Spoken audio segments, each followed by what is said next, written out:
जग रूठे मेरा सांवरिया, सरकार न रूठे। जियो मैं जब तक श्याम, तेरा दरबार न छूटे। हरे कृष्णा। आप सभी का दिन शुभ और मंगलमय हो। आइए सुनते हैं पुण्य फल देने वाली आज की महात्म्य कथा।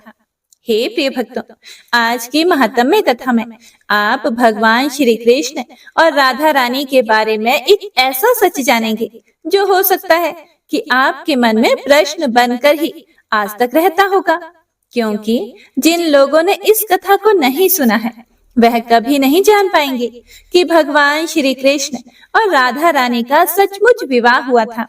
अक्सर आप लोगों ने यही सुना होगा कि राधा जी भगवान श्री कृष्ण की प्रेमिका थी। आज की कथा से आप यह भी जानेंगे कि कैसे वृंदावन में जाकर स्वयं ब्रह्मा जी ने उनका विवाह करवाया था, किस प्रकार से विवाह संपन्न हुआ था और उसके बाद क्या हुआ था। अगर आप इस बारे में सच में जानना चाहते हैं, सच में सुनना चाहते हैं, तो आज इस वीडियो को आप पूरा अवश्य सुनिएगा। महात्म्य कथा सुनने से पहले आइए सुनते हैं भगवान श्री कृष्ण और उनके भक्त की एक बहुत ही सुंदर कथा। एक समय की बात है, एक संत जंगल में कुटिया बनाकर रहा करते थे और भगवान श्री कृष्ण का भजन किया करते थे। संत को इस बात का यकीन था कि एक ना एक दिन मेरे भगवान श्री कृष्ण मुझे साक्षात दर्शन अवश्य ही देंगे। एक दिन की बात है, उसी जंगल में एक शिकारी आया और उस शिकारी ने जब संत की कुटिया देखी तो कुटिया के अंदर चला गया और उसने संत को बड़े ही प्रेम से प्रणाम किया और संत से पूछा कि आप कौन हैं और आप यहाँ क्या कर रहे हैं। अब संत ने सोचा कि यदि मैं इससे कहूंगा कि मैं भगवान श्री कृष्ण के इंतजार में बैठा हूँ और उनका दर्शन मुझे किसी प्रकार से हो जाए तो शायद इसको यह बात समझ में नहीं आएगी। फिर संत ने तुरंत ही दूसरा उपाय सोचा और संत ने शिकारी से ही पूछा कि भैया पहले आप बताओ कि आप कौन हो और यहाँ किस लिए आए हो। फिर उस शिकारी ने कहा कि मैं तो एक शिकारी हूँ और यहाँ शिकार के लिए आया हूँ।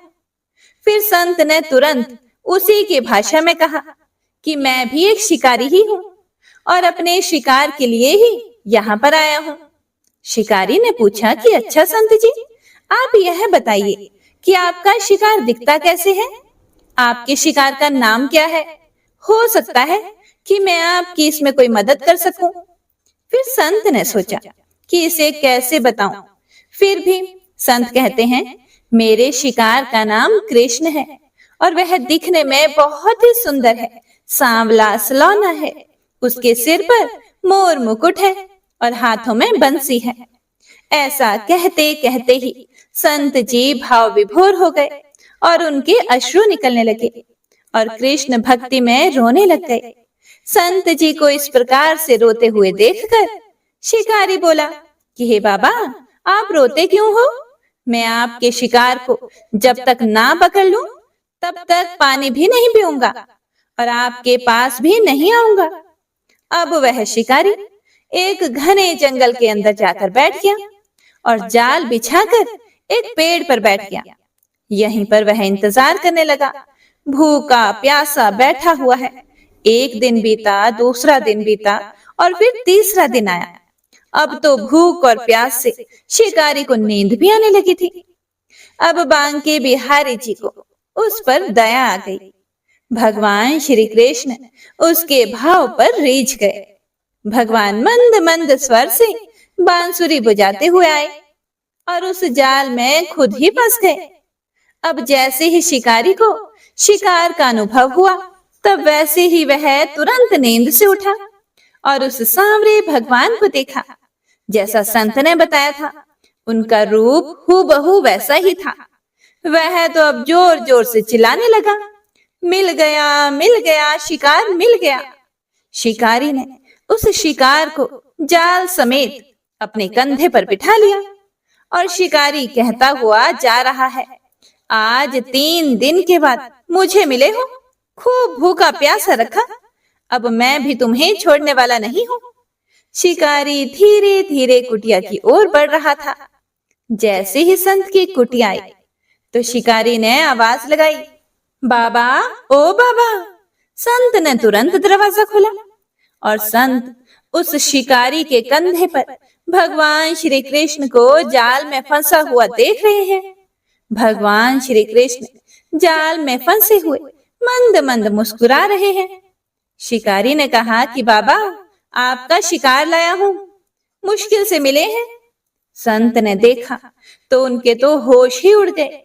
संत शिकारी के चरणों में गिर पड़े और फिर ठाकुर जी के चरणों में गिरकर फूट फूट कर रोने लगे और प्रभु से कातर वाणी में बोले, हे प्रभु, मैंने आज तक आपको पाने के लिए अनेकों प्रयास किए, खूब पूजा पाठ किया, लेकिन आज आप मुझे इस शिकारी के कारण मिले हो।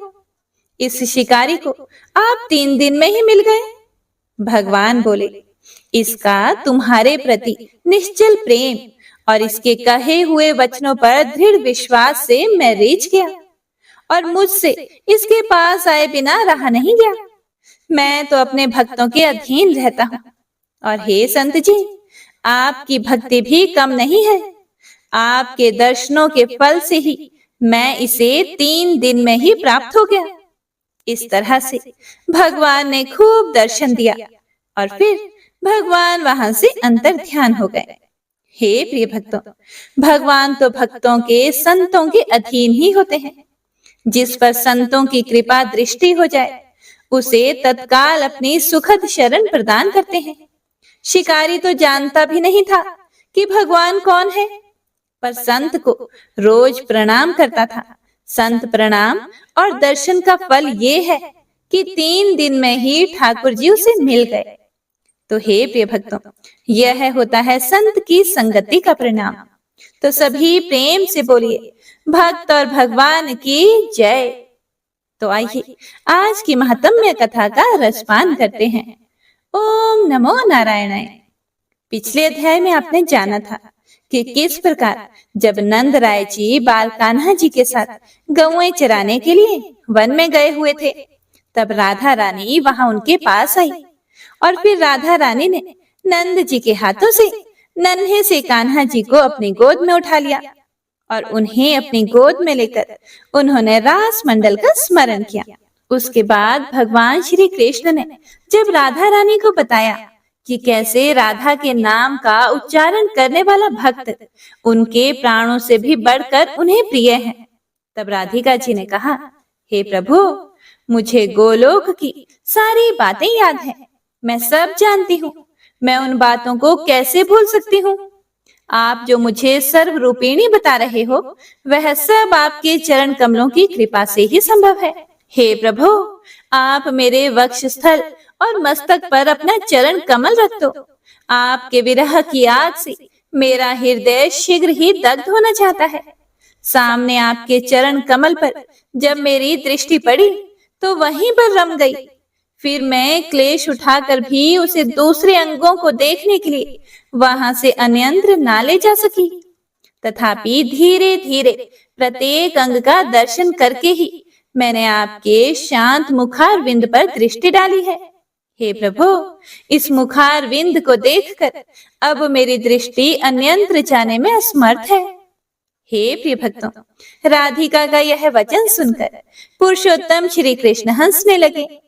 फिर वे श्रुतियों और स्मृतियों के मतानुसार तथ्य एवं हितकर वचन बोले। भगवान श्री कृष्ण बोले, हे भद्रे, मैंने पूर्व काल में वहां गोलोक में जो निश्चय किया था उसका खंडन नहीं होना चाहिए। प्रिय, तुम क्षण भर ठहरो, मैं तुम्हारा मंगल करूंगा। तुम्हारे मनोरथ की पूर्ति का समय स्वयं आ पहुंचा है। हे राधे, पहले मैंने जिसके लिए जो कुछ भी लिख दिया है और जिस समय उस मनोरथ की प्राप्ति का निश्चय कर दिया है, उस पूर्व निश्चय का खंडन मैं स्वयं ही नहीं कर सकता।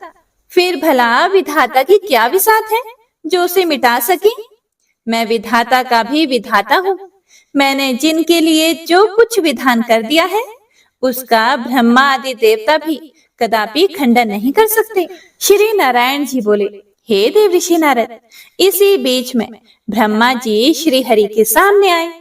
उनके हाथों में माला और कमंडलू शोभा पा रहे थे। चारों मुखों पर मंद मंद मुस्कान खिल रही थी। पास जाकर उन्होंने श्री कृष्ण को नमस्कार किया और आगम के अनुसार उनकी स्तुति की। उस समय उनके नेत्रों से आंसू झरझर टपक रहे थे। संपूर्ण अंगों में रोमांच हुआ था और भक्ति भाव से उनका मस्तक झुक गया था। स्तुति और नमस्कार करके जगदाता ब्रह्मा श्री हरि के और पास गए। उन्होंने अपने प्रभु को भक्ति भाव से फिर से एक बार प्रणाम किया। फिर वे श्री राधिका के समीप गए और माता के चरण कमलों में मस्तक रखकर उन्होंने भक्ति भाव से उन्हें नमस्कार किया और शीघ्रता पूर्वक ब्रह्मा जी ने अपने कमंडलू के जल से प्रसन्नता पूर्वक माता राधिका जी के चरणों को धोया और फिर दोनों हाथ जोड़कर वे आगम के अनुसार श्री राधा जी की स्तुति करने लगे। ब्रह्मा जी बोले, हे माता, भगवान श्री कृष्ण की कृपा से मुझे आपके चरण कमलों के दर्शन का सौभाग्य प्राप्त हुआ है। ये चरण सर्वत्र और विशेषतः भारत वर्ष में सभी के लिए परम दुर्लभ है। मैंने पूर्व काल में पुष्कर तीर्थ में सूर्य के प्रकाश में बैठकर परमात्मा श्री कृष्ण की प्रसन्नता के लिए 60,000 वर्षों तक तपस्या की थी। तब वरदाता श्री हरि विष्णु मुझे वर देने के लिए स्वयं पधारे थे। उनके वर मांगो ऐसा कहने पर मैंने प्रसन्नता पूर्वक अभीष्ट वर मांगते हुए कहा था कि हे गुणातीत परमेश्वर, जो सभी के लिए परम दुर्लभ है, उन राधिका जी के चरण कमल का मुझे इसी समय शीघ्र दर्शन कराइए। मेरी यह बात सुनकर ये श्री हरि विष्णु मुझे तपस्वी से बोले, हे वत्स, इस समय क्षमा कीजिए। उपयुक्त समय आने पर मैं आपको राधा जी के चरणार बिंदों के दर्शन करवाऊंगा। ईश्वर की आज्ञा निष्फल नहीं होती, इसीलिए मुझे आपके चरण कमलों के दर्शन प्राप्त हुए हैं। हे माते, आपके ये चरण गोलोक में तथा इस समय भारत में भी सबकी मनोवांछा के विषय हैं। सब देवियां प्रकृति की अंशभूता हैं, इसलिए वे निश्चय ही जन्य और प्राकृतिक हैं। आप श्री कृष्ण के आधे अंग से प्रकट हुई हो, इसीलिए सभी दृष्टियों से श्री कृष्ण के समान ही हो। आप स्वयं श्री कृष्ण हो और ये श्री कृष्ण स्वयं राधा हैं, अथवा आप राधा हो और ये स्वयं श्री कृष्ण हैं। इस बात का किसी ने निरूपण किया हो ऐसा मैंने वेदों में नहीं देखा है। हे अंबिके, जैसे गोलोक ब्रह्मांड से बाहर और ऊपर है, उसी तरह वैकुंठ भी है। हे माते, जैसे वैकुंठ और गोलोक अजन्य है, उसी प्रकार आप भी अजन्य हो। जैसे समस्त ब्रह्मांड में सभी जीवधारी श्री कृष्ण के ही अंशांश हैं, उसी प्रकार उन सब में आप ही शक्ति रूपिणी होकर विराजमान हो। समस्त पुरुष श्री कृष्ण के अंश हैं और सारी स्त्रियां आपकी अंशभूता हैं। परमात्मा श्री कृष्ण की आप देह रूपा हो, इसीलिए आप ही इनकी आधारभूता हो। माँ, इनके प्राणों से आप प्राणवती हो और आपके प्राणों से ये परमेश्वर श्री हरि प्राणवान है। अहो, क्या किसी शिल्पी ने किसी हेतु से इनका निर्माण किया है? कदापि नहीं। हे अंबिके, ये श्री कृष्ण नित्य है और आप भी नित्य हो। आप इनकी अंश स्वरूपा हो या ये ही आपके अंश है? इसका निरूपण किसने किया है? मैं जगत सृष्टा ब्रह्मा स्वयं वेदों का प्राकट्य करने वाला हूँ। उस वेद को गुरु के मुख से पढ़कर लोग विद्वान हो जाते हैं, लेकिन वेद अथवा पंडित आपके गुणों या स्तोत्रों का शतांश भी वर्णन करने में असमर्थ है। फिर दूसरा कौन आपकी स्तुति कर सकता है? स्तोत्रों का जनक है ज्ञान और सदा ज्ञान की जननी है बुद्धि। हे महाराधे, उस बुद्धि की भी जननी आप हो। फिर कौन आपकी स्तुति करने में समर्थ होगा भला? जिस वस्तु का सबको प्रत्यक्ष दर्शन हुआ है, उसका वर्णन करने में तो कोई भी विद्वान समर्थ हो सकता है, लेकिन जो वस्तु कभी देखने और सुनने में भी नहीं आई, उसका निरूपण कौन कर सकता है? मैं, महेश्वर और अनंत कोई भी आपकी स्तुति करने की क्षमता नहीं रखते।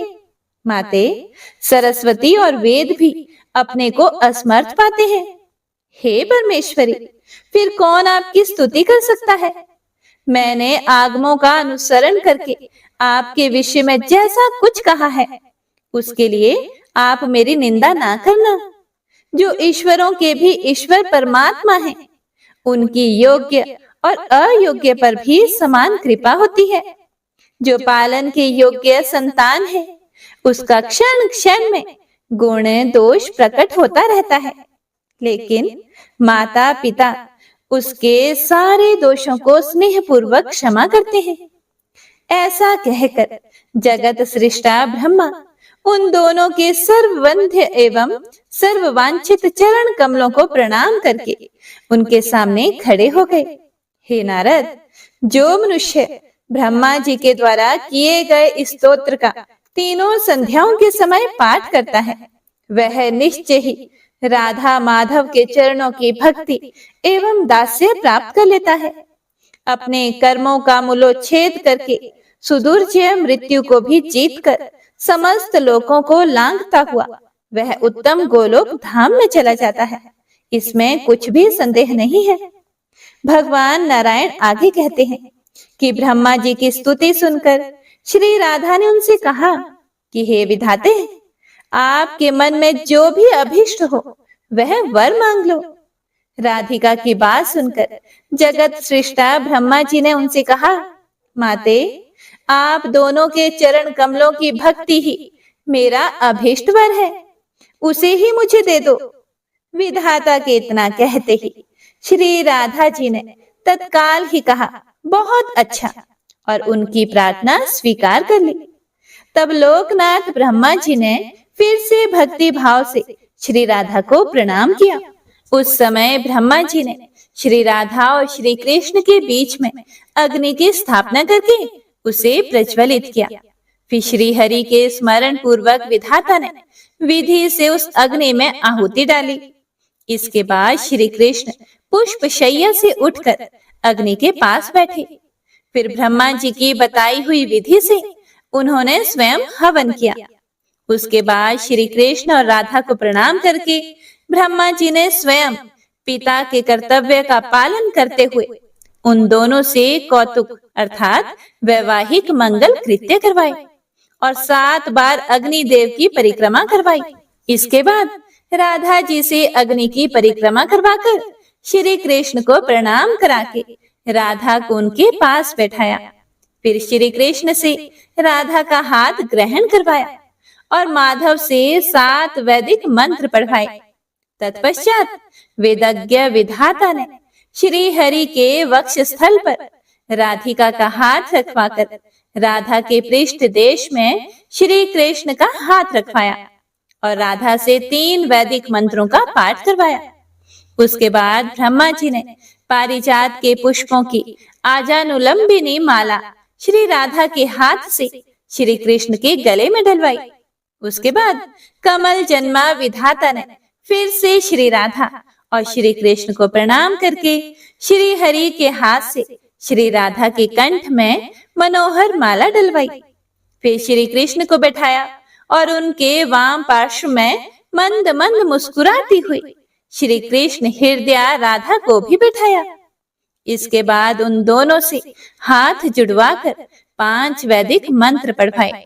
उसके बाद विधाता ने फिर से श्री कृष्ण को प्रणाम करके जैसे पिता अपनी पुत्री का दान करता है, उसी प्रकार राधिका को उनके हाथ में सौंप दिया और भक्ति भाव से वे श्री कृष्ण के सामने खड़े हो गए। हे प्रिय भक्तों, इसी बीच में आनंदित और पुलकित हुए देवगण भी दुंदुभी, आनक और मोर्ज आदि बाजे बजाने लगे। विवाह मंडल के पास पारिजात के फूलों की वर्षा होने लगी। श्रेष्ठ गंधर्वों ने गीत गाए और झुंड की झुंड अप्सराएं नृत्य करने लगी। ब्रह्मा जी ने श्री हरि की स्तुति की और मुस्कुराते हुए उनसे कहा, आप दोनों के चरण कमलों में मेरी भक्ति बढ़े, यही मुझे दक्षिणा दीजिए। ब्रह्मा जी की बात सुनकर स्वयं श्री हरि ने उनसे कहा, हे ब्रह्मा जी, मेरे चरण कमलों में आपकी सुदृढ़ भक्ति हो, अब आप अपने स्थान को जाओ, आपका कल्याण होगा, इसमें कोई भी संशय नहीं। हे वत्स, मैंने जो कार्य आपके जिम्मे लगाया है उसका मेरी आज्ञा के अनुसार पालन करो। हे देव ऋषि नारद, श्री कृष्ण का यह आदेश सुनकर जगत विधाता ब्रह्मा जी श्री राधा कृष्ण को प्रणाम करके प्रसन्नता पूर्वक अपने लोक को चले गए। ब्रह्मा जी के चले जाने पर मुस्कुराती हुई देवी राधिका ने बांकी चितवन से श्री हरि के मुंह की ओर देखा और लज्जा से अपना मुंह ढक लिया। उस समय उनका सर्वांग पुलकित हो उठा था। वे प्रेम वेदना का अनुभव कर रही थी। श्री हरि को भक्ति भाव से प्रणाम करके श्री राधा उनकी शैया पर गई। फिर श्री राधा ने श्री कृष्ण के ललाट में तिलक करके उनके वक्ष स्थल में चंदन लगाया। फिर सुधा और मधु से भरा हुआ मनोहर रत्न पात्र भक्ति पूर्वक श्री हरि के हाथ में दिया। जगदीश्वर श्री कृष्ण ने उस सुधा का पान किया। इसके बाद श्री राधा ने कर्पूर आदि से सुवासित सुरमय तांबुल श्री कृष्ण को दिया। श्री हरि ने उसे सादर भोग लगाया।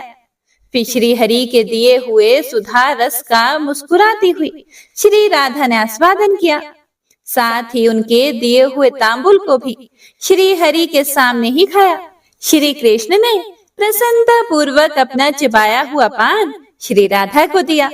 राधा ने बड़ी भक्ति से उसे खाया और उनके मुखारविंद मकरंद का पान किया।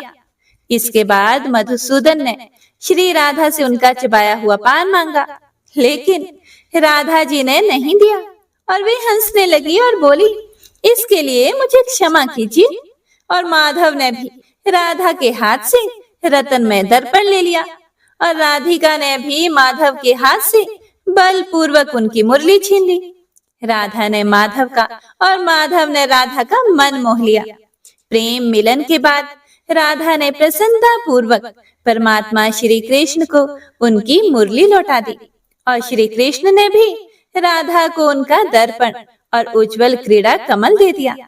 उनके केशों की सुंदर वेणी बांध दी और भाल देश में सिंदूर का तिलक लगाया। विचित्र पत्र रचना से युक्त सुंदर वेश संवारा। उन्होंने जैसी वेश रचना की उसे विश्वकर्मा भी नहीं जानते हैं। फिर सखियों की तो बात ही क्या है।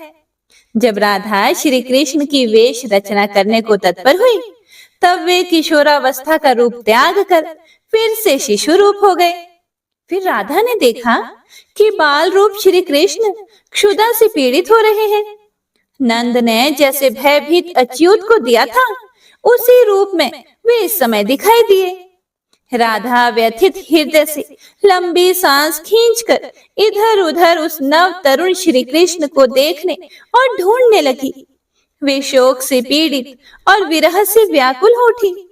उन्होंने कातर भाव से श्री कृष्ण के उद्देश्य से यह दीनतापूर्ण बात कही, हे माहेश्वर, आप अपनी इस दासी के प्रति ऐसी माया क्यों करते हो? इतना कहकर राधा पृथ्वी पर गिर पड़ी और रोने लगी। उधर बाल कृष्ण भी वहीं रो रहे थे। इसी समय आकाशवाणी हुई, हे राधे, तुम क्यों रोती हो? श्री कृष्ण के चरण कमल का चिंतन करो। जब तक रास मंडल की आयोजना नहीं होती तब तक प्रतिदिन रात में तुम यहाँ आओगी। अपने घर में अपनी छाया छोड़कर स्वयं यहाँ उपस्थित होकर तुम श्री हरि के साथ नित्य मनोवांछित क्रीड़ा करोगी। इसीलिए अब रो मत, शोक छोड़ो और अपने इन बाल रूपधारी प्राणेश्वर मायापति को गोद में लेकर घर को जाओ। हे प्रिय भक्तों, जब आकाशवाणी ने सुंदरी राधा को इस प्रकार आश्वासन दिया तब उसकी बात सुनकर राधा ने बालक को गोद में उठा लिया और पूर्वोक्त पुष्पोद्यान, वन तथा उत्तम रतन मंडप की ओर फिर से दृष्टिपात किया। इसके बाद राधा वृंदावन से तुरंत नंद मंदिर की ओर चल पड़ी। हे देव ऋषि नारद, वे देवी मन के समान तीव्र गति से चलने वाली थी, इसीलिए आधे निमेष में ही वहां पहुंच गई। उनकी वाणी स्निग्ध एवं मधुर थी, आंखें लाल हो गई थी। ये यशोदा जी की गोद में उस बालक को देने के लिए तत्पर होकर इस प्रकार बोली, हे मैया, व्रज में आपके स्वामी ने मुझे यह बालक घर पहुंचाने के लिए दिया था। भूख से आतुर होकर रोते हुए इस स्थूलकाय शिशु को लेकर मैं रास्ते भर यातना भोग रही हूँ। मेरा भीगा हुआ वस्त्र इस बच्चे के शरीर में सट गया है। आकाश बादलों से घिरा हुआ है। अत्यंत दुर्दिन हो रहा है। रास्ते में फिसलन हो रही है। कीच काच बढ़ गई है। हे यशोदा मैया, अब मैं इस बालक का बोझ ढोने में असमर्थ हो गई हूँ। हे भद्रे, इसे गोद में ले लो और स्तन देकर इसे शांत करो।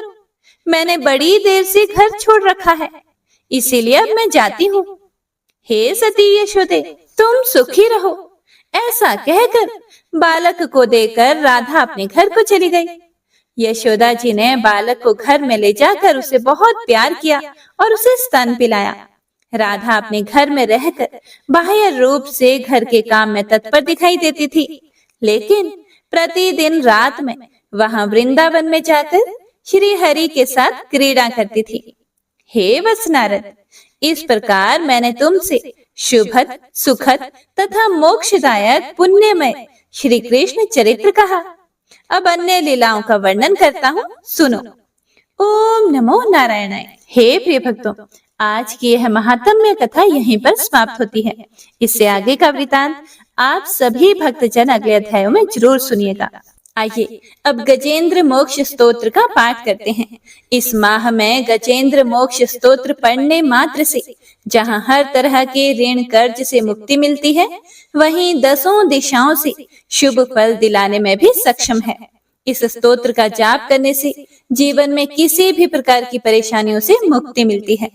श्रीमद् भगवत गीता के 3रे अध्याय में गजेंद्र स्तोत्र पढ़ने को मिलता है। इस स्तोत्र में हाथी और मगरमच्छ के साथ हुए युद्ध का वर्णन किया गया है और गजेंद्र जब युद्ध से हार जाता है तो भगवान श्री हरि विष्णु का ध्यान करके उनकी स्तुति करता है और उसकी स्तुति से प्रसन्न होकर भगवान श्री हरि विष्णु आते हैं और उसे मोक्ष प्रदान करते हैं।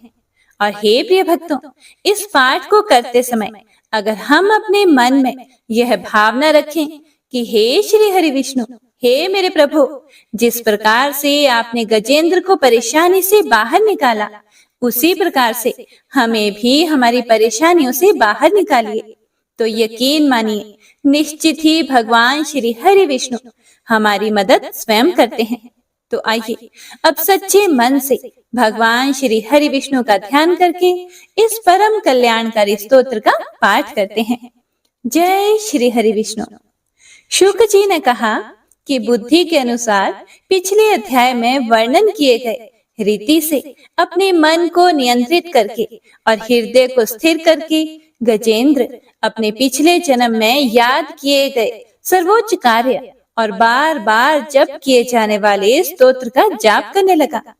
गजेंद्र ने मन ही मन श्री हरि को ध्यान करते हुए कहा, जिनके प्रवेश करने से शरीर और मन चेतन की तरह व्यवहार करने लगते हैं, ओम द्वारा लक्षित और पूरे शरीर में प्रकृति और पुरुष के रूप में प्रवेश करने वाले उस सर्वशक्तिमान देवता का मैं मन ही मन स्मरण करता हूँ, जिनके सहारे ये पूरा संसार टिका हुआ है, जिनसे ये संसार अवतरित हुआ है और जिन्होंने प्रकृति की रचना की है और जो खुद उसके रूप में प्रकट हैं, लेकिन इसके बावजूद भी वो इस पूरी दुनिया से सर्वोपरि और श्रेष्ठ हैं।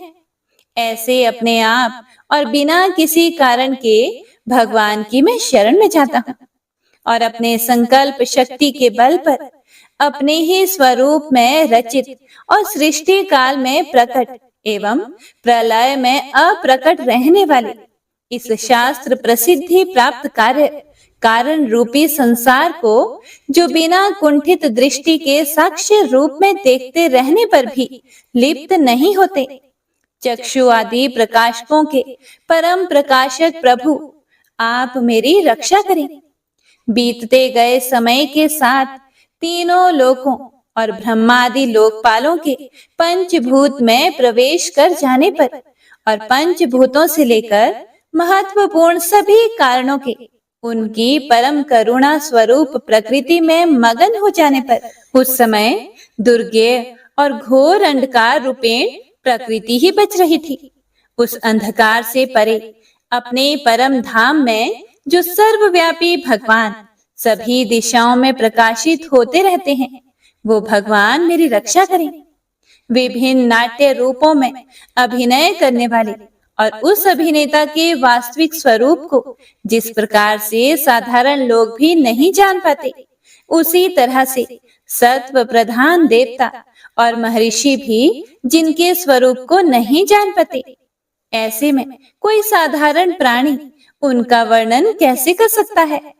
ऐसे दुर्गम चरित्र वाले भगवान मेरी रक्षा करें। अनेकों शक्ति से मुक्त सभी प्राणियों को आत्म बुद्धि प्रदान करने वाले, सबके बिना कारण हित और अतिशय साधु स्वभाव ऋषि मुनिजन, जिनके परम स्वरूप को देखने की इच्छा के साथ वन में रहकर अखंड ब्रह्मचर्य तमाम अलौकिक व्रतों को नियमों के अनुसार पालन करते हैं, ऐसे प्रभु ही मेरी गति है। वह जिनका हमारी तरह ना तो जन्म होता है और ना जिनके द्वारा अहंकार प्रेरित कर्म ही होते हैं, जिनके निर्गुण स्वरूप का ना कोई नाम है और ना ही कोई रूप है, इसके बावजूद भी समय के साथ इस संसार की सृष्टि और प्रलय के लिए अपनी इच्छा से अपने जन्म को स्वीकार करते हैं। उन अनंत शक्ति संपन्न परम ब्रह्म परमेश्वर को मेरा नमस्कार है। उन प्राकृत आकार रहित और अनेक रूप वाले अद्भुत भगवान को मेरा बारंबार नमस्कार है। स्वयं प्रकाशित सभी साक्ष्य परमेश्वर को मेरा शत शत नमन है। वैसे देव जो मन, वाणी और चित्त वृत्तियों से परे हैं, उन्हें मेरा बारंबार नमस्कार है। विवेक से परिपूर्ण पुरुष के द्वारा सभी सत्व गुणों से परिपूर्ण, निवृत्ति धर्म के आचरण से मिलने योग्य और मोक्ष सुख की अनुभूति रूपी भगवान को मेरा नमस्कार है। सत्व गुणों को स्वीकार करके शांत, रजोगुण को स्वीकार करके घोर और तमोगुण को अपनाकर मूढ़ से प्रतीत होने वाले, भेद रहित अतएव सदा संभाव से स्थित ज्ञान धन प्रभु को मेरा नमस्कार है। शरीर, इंद्रिय आदि के समुदाय रूप सभी पिंडों के ज्ञाता, सबके स्वामी और साक्षी स्वरूप प्रभु को मेरा बारंबार नमस्कार है। सबके अंतर्यामी, प्रकृति के भी परम कारण लेकिन स्वयं कारण रहित भगवान को मेरा शत शत नमस्कार है। सभी इंद्रियों और सभी विषयों के जानकार, सभी प्रतीतियों के कारण रूप संपूर्ण जड़ प्रपंच और सबकी मूलभूता अविद्या के द्वारा सूचित होने वाले और सभी विषयों में अविद्या रूप से भासने वाले भगवान को मेरा नमस्कार है। सबके कारण लेकिन स्वयं कारण रहित तथा कारण होने पर भी परिणाम रहित होने की वजह से अन्य कारणों से भी विलक्षण कारण, आपको मेरा बारंबार नमस्कार है। सभी वेदों और शास्त्रों के परम तात्पर्य, मोक्ष रूपी और श्रेष्ठ पुरुषों की परम गति देवता को मेरा नमस्कार है। वह जो त्रिगुण रूपों में छिपी हुई ज्ञान रूपी अग्नि है, वैसे गुणों में हलचल होने पर जिनके मन में संसार को रचने की वृत्ति उत्पन्न हो उठती हो और जो आत्मा तत्व की भावना के द्वारा विधि निषेध रूप शास्त्र से भी ऊपर उठे हों, जो महाज्ञानी महात्माओं में स्वयं प्रकाशित हो रहे हैं, ऐसे भगवान को मेरा नमस्कार है।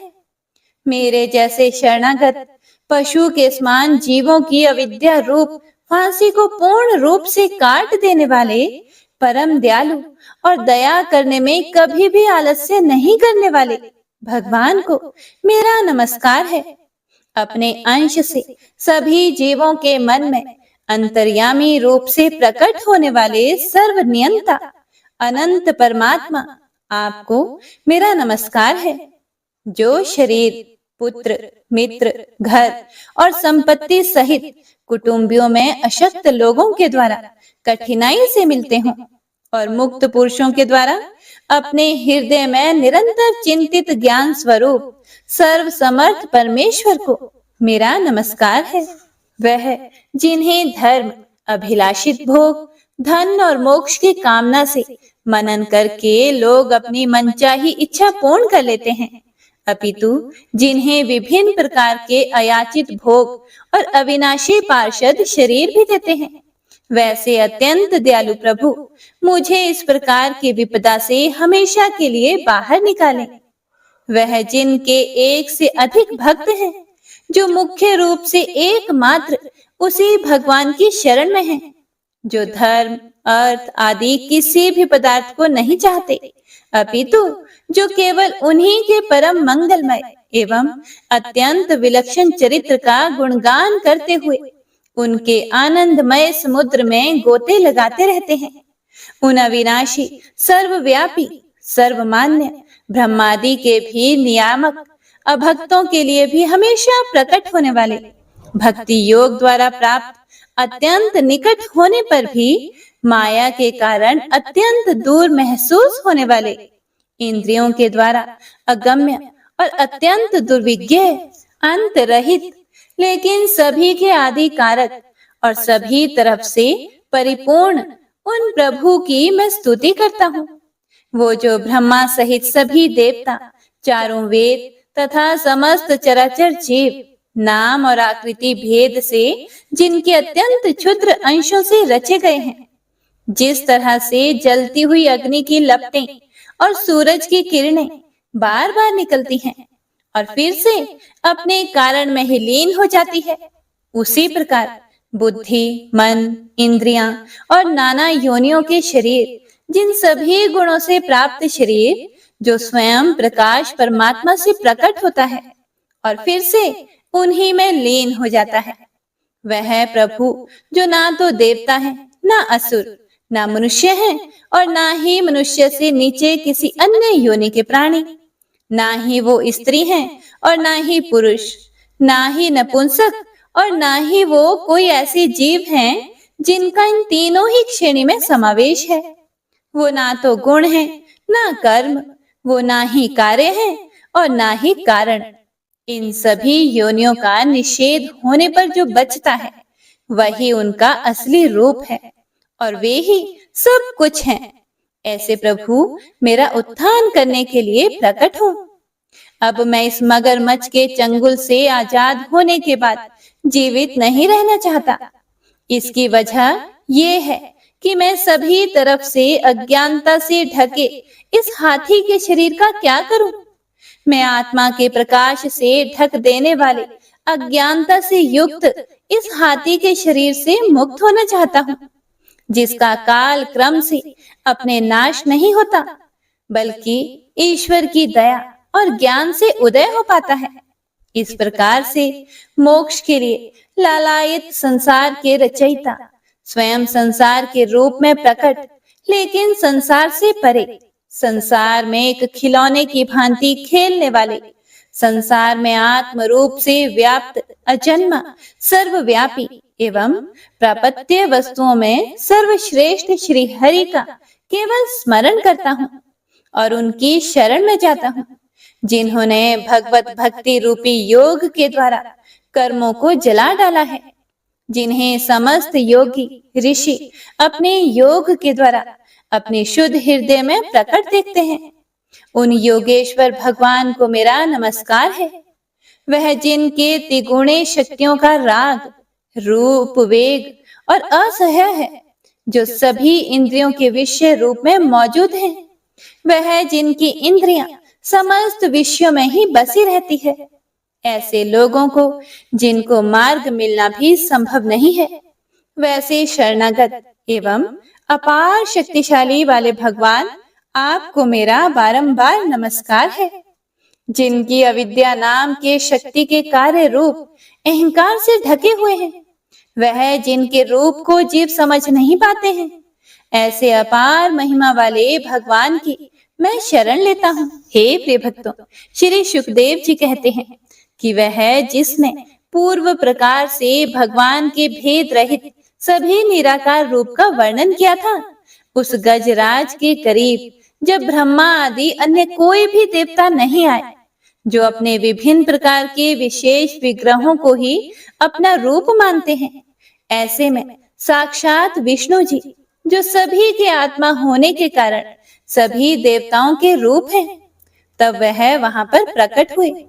गजराज को इस प्रकार से दुखी देखकर और उसके पढ़े गए स्तुति को सुनकर चक्रधारी प्रभु इच्छानुसार वेग वाले गरुड़ की पीठ पर सवार होकर सभी देवों के साथ उस स्थान पर पहुंचे जहां वह गज था।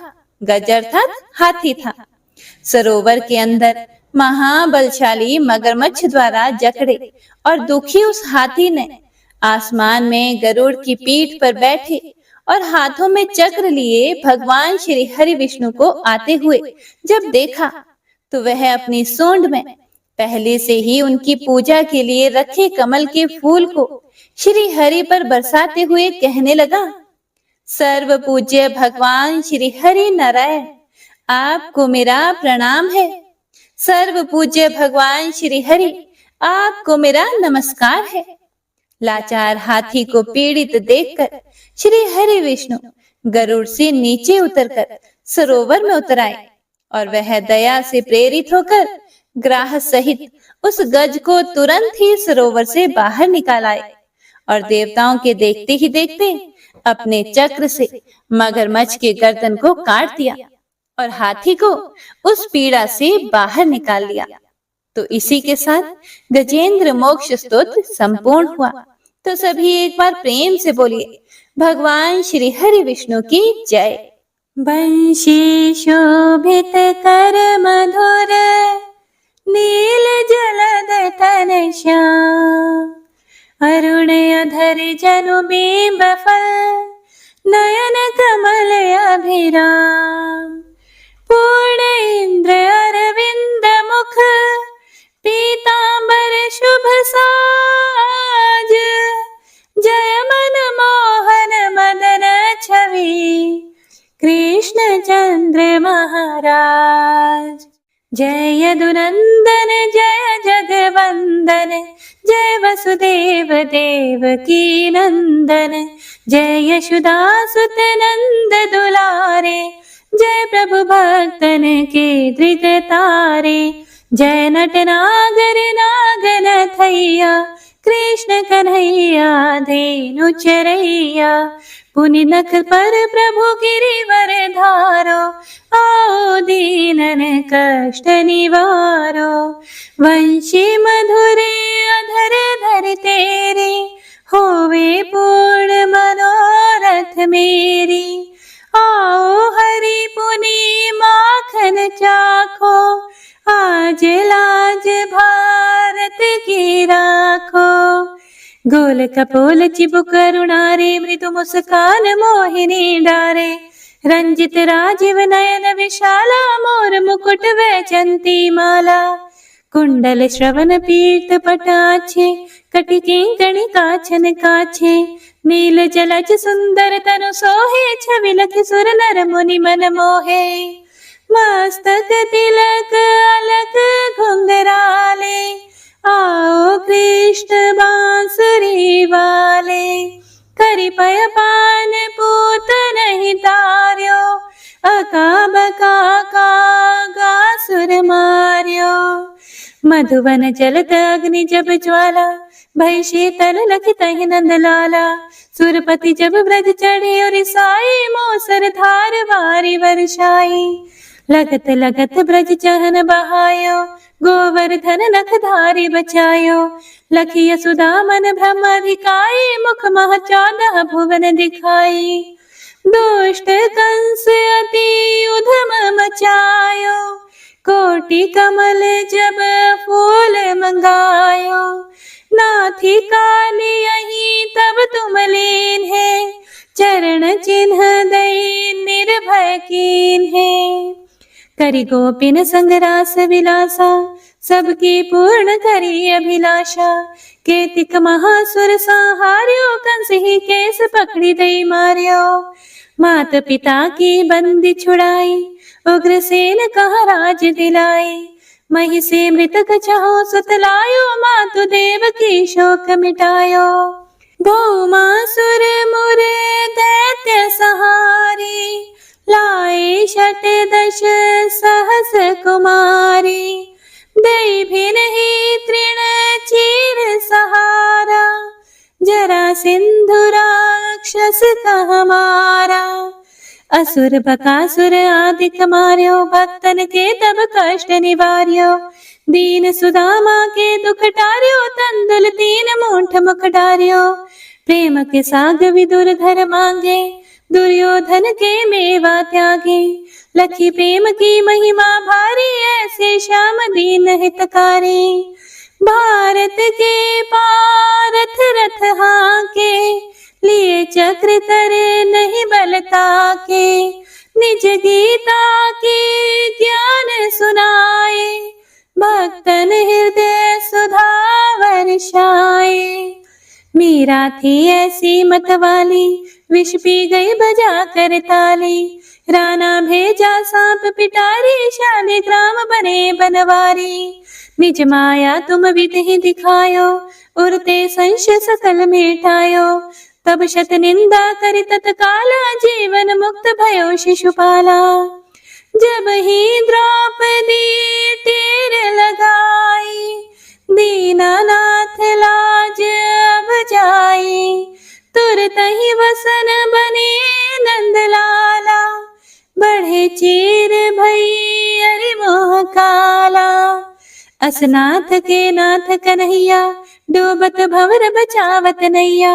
सुंदर दास आसुर धारी, दया दृष्टि कीजिए बनवारी। नाथ सकल मम कुमति निवारो, क्षमहु बेगी अपराध हमारो। खोलो पट अब दर्शन दीजिए, बोलो कृष्ण कन्हैया की जय। बोलो कृष्ण कन्हैया की जय। बोलो कृष्ण कन्हैया की जय। यह चालीसा कृष्ण का पाठ करे उरधारी, अष्ट सिद्धि नवनिधि फल, लहे पदारथ चारी। जय श्री कृष्ण।